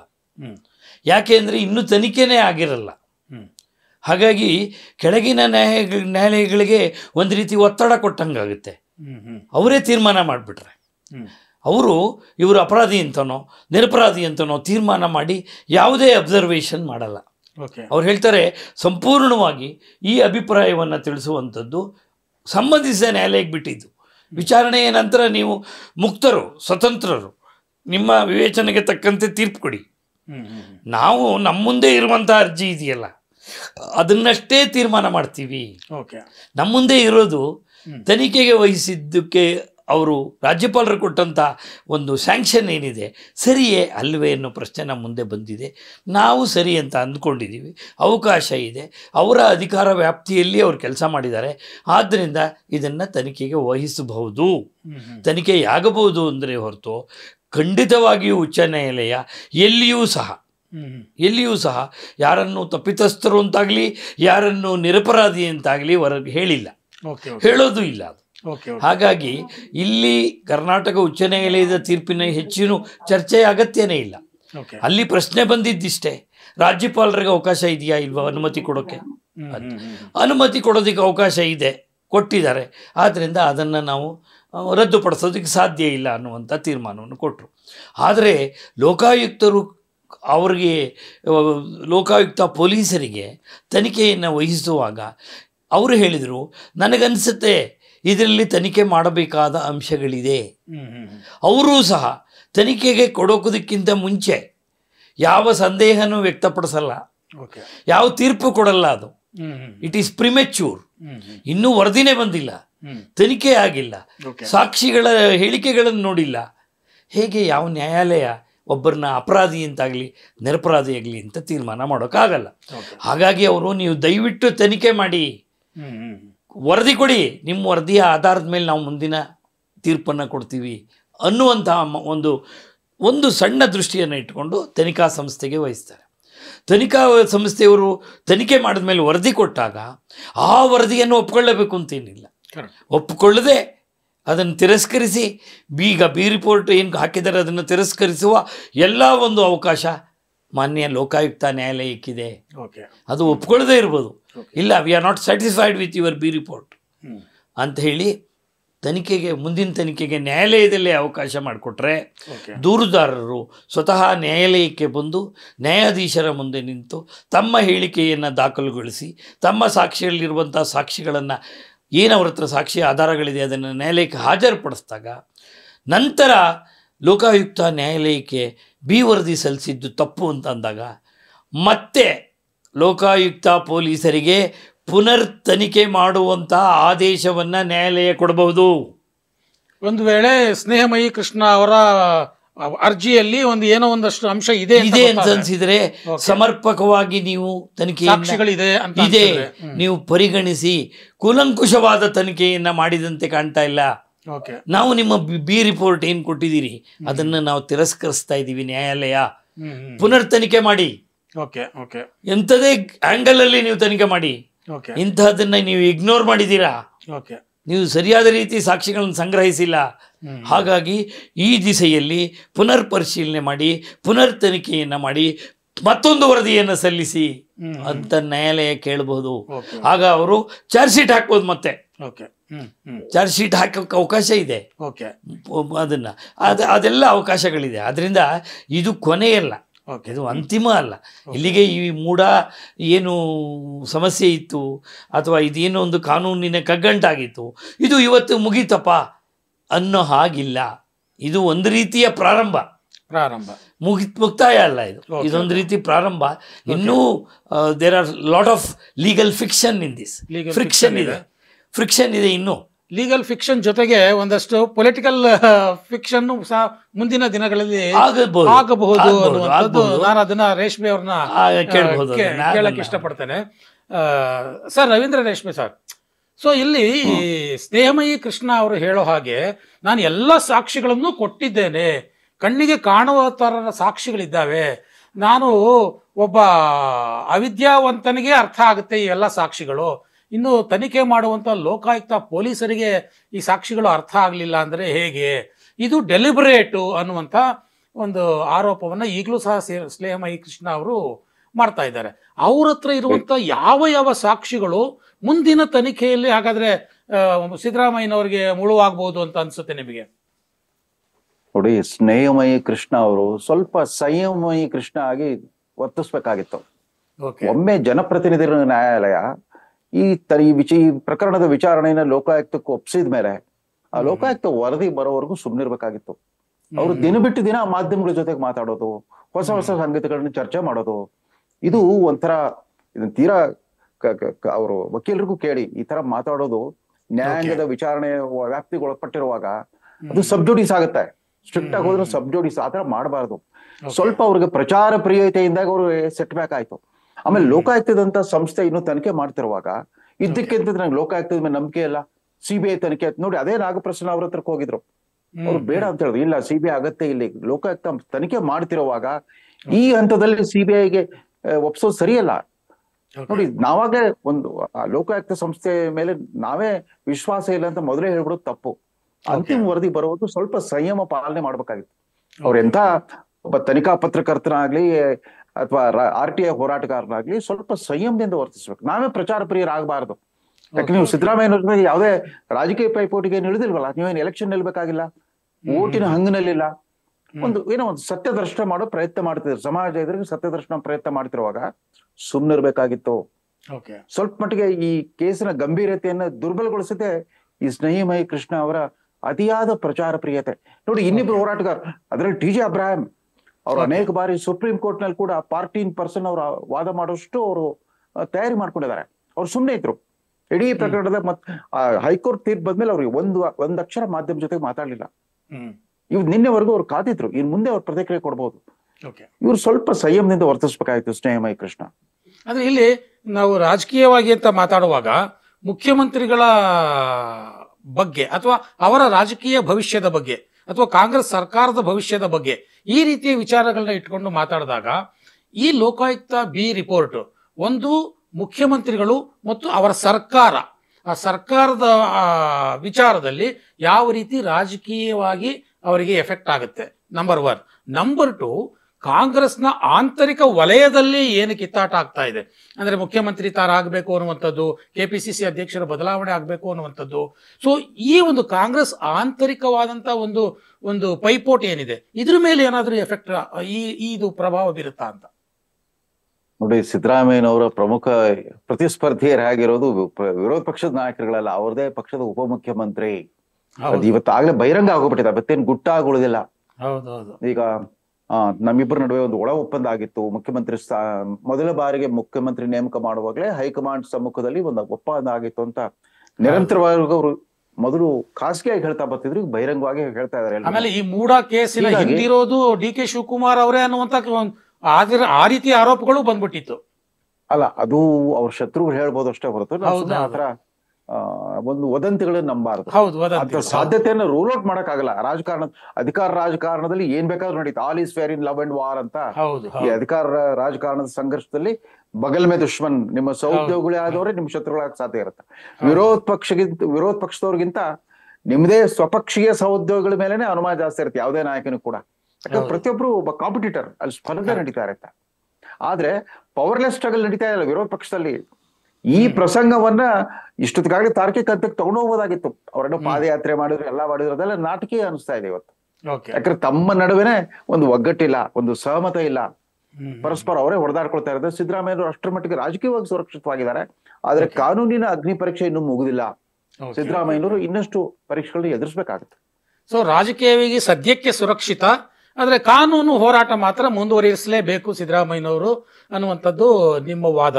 ನಾನು ಮಂಜುನಾಥ್ ಅವರು, ಸೊ ಕಾನೂನಿನ ಹೋರಾಟ ಮುಂದಿನ ದಿನಗಳಲ್ಲಿ ಒಂದು ವೇಳೆ ಸ್ನೇಹಮಯಿ ಕೃಷ್ಣ ಅವರು ಬಹಳ ಸೀರಿಯಸ್ ಆಗಿ ಇದನ್ನು ತಗೊಂಡು ಅದರಲ್ಲಿ ಅವರು ಪ್ರಬಲವಾದ ಸಾಕ್ಷಿಗಳನ್ನು ಮಂಡಿಸಿ ಅದೇನಾದರೂ ಮುಂದುವರಿದಿದ್ದೇ ಆದರೆ ಯಾವ ಯಾವ ಹಂತಕ್ಕೆ ಹೋಗ್ಬೋದು, ಸಿದ್ದರಾಮಯ್ಯನವರ ಒಂದು ಈ ಹೋರಾಟ ಯಾವ ಹಂತಕ್ಕೆ ಹೋಗ್ಬೋದು, ಎಲ್ಲಿಯವರೆಗೆ ಇದು ತಗೊಂಡು ಹೋಗ್ಬೋದು, ಅವಕಾಶಗಳು ಎಲ್ಲೆಲ್ಲಿ ಹೇಗೆ ಇದೆ ಅಂತ ಕಾನೂನಾತ್ಮಕವಾಗಿ? ಹೌದು, ಈಗ ಮುಂದಿನ ನಡೆ ಏನು ನ್ಯಾಯಾಲಯದಲ್ಲಿ ಅಂದರೆ, ಇಷ್ಟು ದಿವಸ ಲೋಕಾಯುಕ್ತ ಪೊಲೀಸಿನವರ ತನಿಖೆಗೆ ವಹಿಸಿದ್ದರಿಂದ ಆರೋಪಿಗಾಗಲಿ ಅಥವಾ ದೂರುದಾರರಿಗಾಗಲಿ ಕೆಲಸ ಇರಲಿಲ್ಲ. ತನಿಖಾ ಸಂಸ್ಥೆಯವರು ತನಿಖೆ ಮಾಡ್ತಾಯಿದ್ರು ಲೋಕಾಯುಕ್ತ ಪೊಲೀಸರು. ಈಗ ಕೆಲಸ ಶುರುವಾಗುತ್ತೆ. ಈಗ ದೂರುದಾರರು ಪ್ರೊಟೆಸ್ಟ್ ಮೆಮೊ ಹಾಕಿ ನ್ಯಾಯಾಲಯದಲ್ಲಿ ಇಲ್ಲ ನಾನು ಇದನ್ನು ಮುಂದುವರಿಸ್ತೀನಿ, ನಾನು ಬಿ ರಿಪೋರ್ಟನ್ನು ವಿರೋಧಿಸ್ತೀನಿ ಅಂತ ಅಂದು ನ್ಯಾಯಾಲಯ ಅವರ ವಿಚಾರಣೆಗೆ ಅವಕಾಶವನ್ನು ಕೊಟ್ಟರೆ, ಇಲ್ಲಿ ಒಂದೇ ಒಂದು, ಈ ತನಿಖೆ ನಡೆಯುವಾಗಲೇ ಮಧ್ಯದಲ್ಲಿ ದೂರುದಾರರು ಪದೇ ಪದೇ ಮೀಡಿಯಾ ಮುಂದೆ ಬಂದು ಲೋಕಾಯುಕ್ತ ವಿರುದ್ಧ ಮಾತನಾಡಿದ್ದು, ಲೋಕಾಯುಕ್ತ ತನಿಖೆ ಬಗ್ಗೆ ನನ್ನ ನಂಬಿಕೆ ಇಲ್ಲ ಅಂತ ಹೇಳಿದ್ದು, ಅದೆಲ್ಲೋ ಒಂದ್ ಕಡೆ ಅವ್ರ ಕೇಸನ್ನ ಸ್ವಲ್ಪ ವೀಕ್ ಮಾಡ್ತಾ ಅಂತ. ಅದು ವೈಯಕ್ತಿಕವಾಗಿ ಹಾಗೆ ಮಾಡಬಾರ್ದು. ಆಕ್ಚುಲಿ ನೇರವಾಗಿ ಹೇಳಬೇಕು ಅಂದರೆ, ಯಾವುದೇ ಒಂದು ವಿಚಾರ ನ್ಯಾಯಾಲಯದ ಮುಂದೆ ಇದ್ದಾಗ ಅದರ ಬಗ್ಗೆ ಯಾವುದೇ ಸಾರ್ವಜನಿಕ ಹೇಳಿಕೆಯನ್ನ ಎಸ್ಪೆಷಲಿ ಪಾರ್ಟೀಸ್, ದೂರುದಾರರಾಗಲಿ ಆರೋಪಿಗಳಾಗಲಿ ಕೊಡಬಾರ್ದು. ಆದರೆ ಅವರು ಕೊಡ್ತಾರೆ, ಅದು ಅವ್ರ ಇಷ್ಟ. ಹಾಗೆ ಕೊಟ್ಟರೆ ಅದು ಸಹ ಒಂದು ಕೆಲವೊಮ್ಮೆ ಒಂದು ಹಿನ್ನಡೆ ಆಗಬಹುದು, ಅದು ಬೇರೆ ವಿಚಾರ. ಆದ್ದರಿಂದ ಅವರ ಮಟ್ಟಿಗೆ ಅವ್ರಿಗೇನು ಸೂಕ್ತ ಅನಿಸುತ್ತೋ ಅದನ್ನು ಮಾಡ್ತಿದ್ದಾರೆ, ಅದೇನೇ ಇರಲಿ. ಆದರೆ ಈ ಮುಂದೆ ಇವರು ನ್ಯಾಯಾಲಯದಲ್ಲಿ ಈ ಬಿ ರಿಪೋರ್ಟ್ ತಪ್ಪು ಅಂತ ಹೇಳಿ ಸಾಬೀತುಪಡಿಸಿದ್ರೆ ಆಮೇಲೆ ಕಾನೂನಿನಲ್ಲಿ ಬಹಳ ಮುಖ್ಯವಾದ ಒಂದು ಅಂಶ ಇದೆ. ಯಾವಾಗಲೂ ನ್ಯಾಯಾಲಯಕ್ಕೆ ಯಾರು ದೂರುದಾರರು ಬರ್ತಾರೋ ಅವ್ರದ್ದೇ ಸಂಪೂರ್ಣ ಜವಾಬ್ದಾರಿ ಸಾಬೀತುಪಡಿಸುವಂಥದ್ದು. ಒಬ್ಬ ನಿರಪರಾಧಿ ನಾನು ನಿರಪರಾಧಿ ಅನ್ನೋದನ್ನು ಸಾಬೀತುಪಡಿಸ್ಬೇಕಾಗೇ ಇಲ್ಲ. in every criminal case the prosecution should prove the allegations beyond any reasonable doubt, and benefit of doubt always in favor of the accused. ಸಣ್ಣ ಒಂದು ಲೂಪ್ ಹೋಲ್ ಸಿಕ್ಕಿದ್ರು ಅದು ಆರೋಪಿಗೆ ಸಹಾಯ ಆಗುತ್ತೆ. ಪ್ರಾಸಿಕ್ಯೂಷನ್ ಅವರು ಸಂಪೂರ್ಣವಾಗಿ ಸಾಬೀತುಪಡಿಸ್ಬೇಕು, ಬೇಕಾದ ಎಲ್ಲ ಸಾಕ್ಷಿ ಆಧಾರಗಳನ್ನು ನ್ಯಾಯಾಲಯಕ್ಕೆ ಒದಗಿಸ್ಬೇಕು. ಇದು ನಿಜವಾಗಿಯೂ ನಡೆದಿರುವಂತಹ ಒಂದು ಅಪರಾಧ ಅನ್ನೋದನ್ನು ಸಾಬೀತುಪಡಿಸಿದ್ರೆ ಆಗ ನ್ಯಾಯಾಲಯ ಶಿಕ್ಷೆಯನ್ನು ಕೊಡೋದಾಗಲಿ ಮುಂದಿಂದಾಗಲಿ ಮಾಡೋಕ್ಕೆ ಸಾಧ್ಯ. ಇನ್ನು ಆರೋಪಿಗಳಾದವ್ರಿಗೆ ಹೆಚ್ಚಿನ ಜವಾಬ್ದಾರಿ ಇರಲ್ಲ. ನಾನು ನಿರಪರಾಧಿ, ನಾನೇನು ತಪ್ಪು ಮಾಡಿಲ್ಲ ಅಂದರೆ ಸಾಕು. ಹಾಗಾಗಿ ಇಲ್ಲಿ ಮುಂದಿನ ಒಂದು ನಡೆ ಏನು, ನ್ಯಾಯಾಲಯಕ್ಕೆ ಎಷ್ಟರ ಮಟ್ಟಿಗೆ ದೂರುದಾರರು ತಮ್ಮ ಆರೋಪವನ್ನು ಸಾಬೀತುಪಡಿಸ್ತಾರೆ, ಅವರು ಎಷ್ಟರ ಮಟ್ಟಿಗೆ ಅವರ ಸಾಕ್ಷ್ಯಾಧಾರಗಳನ್ನು ನ್ಯಾಯಾಲಯ ಒಪ್ಪುತ್ತೆ, ಇದನ್ನೆಲ್ಲ ಪರಿಗಣಿಸಿ ಅಂತಿಮವಾಗಿ ನ್ಯಾಯಾಲಯ ತೀರ್ಪನ್ನು ಕೊಡುತ್ತೆ. ಇಲ್ಲಿ ಇಡಿ ಕೂಡ ಈಗಾಗಲೇ ಎಂಟ್ರಿ ಆಗಿದೆ, ತನಿಖೆಯನ್ನು ಆರಂಭಿಸಿದೆ. ಸೊ ಇದು ಇಡಿ ತನಿಖೆಯ ಮೇಲೆ ಯಾವ ರೀತಿ ಏನಾದರೂ ಪರಿಣಾಮ ಬೀರುತ್ತಾ, ಅದು ಪ್ಯಾರಲಲ್ ಆಗಿ ಅಥವಾ ನಡೆಯುತ್ತಾ, ಹೇಗೆ? ನೋಡಿ, ಖಂಡಿತವಾಗಿಯೂ ಒಂದು ಬಹಳ ಅತ್ಯುತ್ತಮವಾದ ಪ್ರಶ್ನೆ ಇದು. ಸಾಮಾನ್ಯವಾಗಿ ತುಂಬ ಜನ ಕೇಳುವಂಥ ಪ್ರಶ್ನೆ ಇದು. ಬೇರೆಲ್ಲ ತನಿಖೆಗಳು ಹಾಗಾದರೆ ಆಯ್ತಾ, ಮುಗೀತಾ ಅಂತ? ಖಂಡಿತ ಅಲ್ಲ. ಇದು ಕೇವಲ ಲೋಕಾಯುಕ್ತ ಪೊಲೀಸ್ನವರಿಗೆ ತನಿಖೆ ಕೊಟ್ಟಿದ್ರು, ಅವ್ರು ಬಿ ರಿಪೋರ್ಟ್ ಹಾಕಿದ್ದಾರೆ, ಆ ತನಿಖೆಯ ಒಂದು ಘಟ್ಟ ಮುಗೀತು, ಪೂರ್ತಿಯಾಗಿ ಒಂದು ಹಂತ ತಲುಪ್ತು ಅಷ್ಟೇ ಹೊರತು ಬೇರೆ ತನಿಖಾ ಸಂಸ್ಥೆಗಳಿಗೆ ಸ್ವತಂತ್ರವಾಗಿ ತನಿಖೆಯನ್ನು ಮುಂದುವರಿಸುವ ಹಕ್ಕಿದೆ. ಅದರಿಂದ ಅದು ಇಡಿ ಇರ್ಬೋದು, ಅಲ್ಲ ಈ ಪ್ರಕರಣದಲ್ಲಿ ಬೇರೆ ಪ್ರಕರಣಗಳಲ್ಲಿ CBI ಇರ್ಬೋದು, ಬೇರೆ ಯಾವುದೇ ತನಿಖಾ ಸಂಸ್ಥೆ ಸ್ವತಂತ್ರವಾಗಿ ತನಿಖೆಯನ್ನು ಮಾಡಿ ತಮ್ಮ ಕಾನೂನಿನಲ್ಲಿ ತಮಗೇನು ಅವಕಾಶಗಳಿದೆಯೋ ಆ ರೀತಿ ಕ್ರಮ ತೆಗೆದುಕೊಳ್ಳೋದಕ್ಕೆ ಇದು ಲೋಕಾಯುಕ್ತ ಪೊಲೀಸ್ನವ್ರು ಕೊಟ್ಟಿರುವಂಥ ವರದಿ ಅವರ ತನಿಖೆಗೆ ಅಡ್ಡ ಬರುವುದಿಲ್ಲ. ಅದು ಸ್ಪಷ್ಟ. ಅವರು ಖಂಡಿತವಾಗಿ ಅವ್ರು ಮುಂದುವರಿಬೋದು, ಅವರು ಸ್ವತಂತ್ರರು. ಆದ್ದರಿಂದ ಅವ್ರದ್ದು ವರದಿ ಕೊಡುವಂಥದ್ದಾಗಲಿ, ಅವ್ರ ತನಿಖೆಗಳಲ್ಲೂ ಅವ್ರ ಸಾಕ್ಷಿಗಳು ಅದನ್ನು ನ್ಯಾಯಾಲಯಕ್ಕೆ ಕೊಡೋದಾಗಲಿ ಅಥವಾ ಏನು ಪ್ರಕ್ರಿಯೆ ಇದೆಯೋ ಅದನ್ನೆಲ್ಲ ಖಂಡಿತವಾಗಿಯೂ ಮುಂದುವರಿಸ್ಬೋದು. ಅವ್ರಿಗೆ ಇದು ಅಡ್ಡ ಬರಲ್ಲ. ಅಂದರೆ ಈ ಕೇಸ್ಗೆ ಸಂಬಂಧಪಟ್ಟ ಹಾಗೆ ಸದ್ಯಕ್ಕೆ ಮುಖ್ಯಮಂತ್ರಿಗಳ ಮುಂದಿರುವಂತಹದ್ದು ಕಾನೂನಿನ ಹೋರಾಟವನ್ನು ಮುಂದುವರಿಸೋದು. ಹೌದು. ಅಷ್ಟು ಬಿಟ್ಟು ಉಳಿದಂತೆ ಕಾನೂನು ಏನು ದೂರುದಾರರು ಮತ್ತು ಆರೋಪಿ ಇಬ್ಬರಿಗೂ ಸಹ ಕಾನೂನಾತ್ಮಕ ಏನಿದೆಯೋ ಮುಂದಿನ ದಾರಿಗಳು ಅದನ್ನು ಅವ್ರು ಹೇಗೆ ಅಲ್ಲಿ ಪ್ರತಿಪಾದಿಸ್ತಾರೋ ಅವರವರ ಕೇಸ್ಗಳನ್ನು ಅದರ ಮೇಲೆ ಮುಂದಿನ ಹಾದಿ ಅವರಿಗೆ ಸಿಗುತ್ತೆ. ಖಂಡಿತವಾಗಿ. ಸೊ ರಾಜಕೀಯವಾಗಿ ಒಟ್ಟಾರೆಯಾಗಿ ಮುಖ್ಯಮಂತ್ರಿಗಳಿಗೆ ಸದ್ಯಕ್ಕೆ ರಿಲೀಫ್ ಅಂತ ಅನ್ಸಿದ್ರು ಕೂಡ ಅದನ್ನ ಈ ಪ್ರಕರಣವನ್ನ ಬಳಕೆ ಮಾಡಿಕೊಳ್ಳೋದ್ರಲ್ಲಿ, ಅಂದ್ರೆ ತಮ್ಮ ಅನುಕೂಲಕ್ಕೆ ಬಳಕೆ ಮಾಡಿಕೊಳ್ಳೋದ್ರಲ್ಲಿ ಪ್ರತಿಪಕ್ಷಗಳು ಎಷ್ಟರ ಮಟ್ಟಿಗೆ ಯಶಸ್ವಿಯಾಗಿವೆ ಅನ್ನೋದನ್ನ ಮುಂದಿನ ದಿನಗಳಲ್ಲಿ ಮುಂದಿನ ಅವರ ನಡವಳಿಕೆಗಳನ್ನ ನಾವು ನೋಡಬೇಕು. ಹಾಗೆಯೇ ಕೋರ್ಟ್ನಲ್ಲಿ ಯಾವ ರೀತಿ ಮುಖ್ಯಮಂತ್ರಿಗಳು ತಮ್ಮ ಮೇಲಿನ ಆರೋಪವನ್ನ ಯಾವ ರೀತಿ ಅದರಿಂದ ಹೊರಕ್ಕೆ ಬರ್ತಾರೆ ಅನ್ನುವಂಥ ಕುತೂಹಲ ಕೋರ್ಟ್ನಲ್ಲಿ ಇರುತ್ತೆ. ಒಂದು ರೀತಿಯ ನ್ಯಾಯಾಲಯದ ಹೋರಾಟ, ಇನ್ನೊಂದು ರಾಜಕೀಯ ಹೋರಾಟ. ಇವೆರಡರ ಮಧ್ಯೆ ಮೂಡಾ ಕೇಸ್ ಎಲ್ಲಿಗೆ ಹೋಗಿ ನಿಲ್ಲುತ್ತೆ, ಇದಕ್ಕೆ ಯಾವಾಗ ಕೊನೆ ಆಗುತ್ತೆ ಅನ್ನುವಂತಹ ಕುತೂಹಲ ಮಾತ್ರ ರಾಜ್ಯದ ಜನಗಳ ಮುಂದೆ ಇದೆ. ಸೊ ಇಲ್ಲಿವರೆಗೆ ಬಂದು ತಮ್ಮ ಅಭಿಪ್ರಾಯಗಳನ್ನು ಹೇಳಿದ್ದಕ್ಕೆ ಮಂಜುನಾಥ್ ಅವರಿಗೆ ಮತ್ತೆ ರೇಷ್ಮೆ ಅವರಿಗೆ ಇಬ್ಬರಿಗೂ ನಾನು ಧನ್ಯವಾದಗಳನ್ನು ಹೇಳ್ತಾ ಈ ಕಾರ್ಯಕ್ರಮವನ್ನು ಮುಗಿಸ್ತಾ ಇದ್ದೀನಿ. ನಮಸ್ಕಾರ ವೀಕ್ಷಕರು.